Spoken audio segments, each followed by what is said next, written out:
আসসালামু আলাইকুম প্রিয় দেশবাসী। আপনারা অনেকে জানেন ৩বারের প্রধানমন্ত্রী বেগম খালেদা জিয়া তিনি ইন্তেকাল করেছেন। সবাই দোয়া পড়ুন, ইন্না লিল্লাহি ওয়া ইন্না ইলাইহি রাজিউন।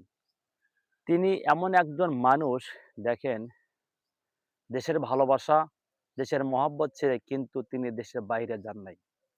একমাত্র বাংলাদেশকে ভালোবাসে, বাংলাদেশের মানুষকে ভালোবেসে তিনি আমাদের পাশে থাকলেন চিরদিন।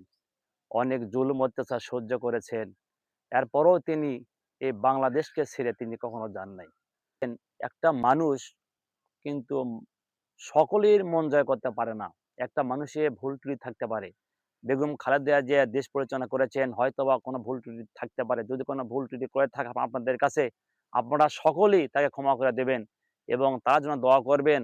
আল্লাহ তাআলা যেন তাকে জান্নাতে সর্বোচ্চ মাকাম দান করেন এবং জান্নাতের মেহমান বানিয়ে নেন। সকলে বলি আল্লাহুম্মা আমিন। তিনি একজন আপসহীন নেত্রী।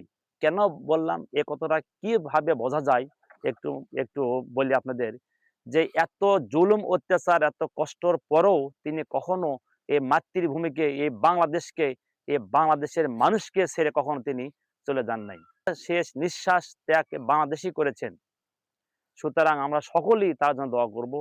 আল্লাহ তাআলা তাকে যেন জান্নাতের মেহমান বানিয়ে নেন। সকলেই পড়ি আল্লাহুম্মা আমিন।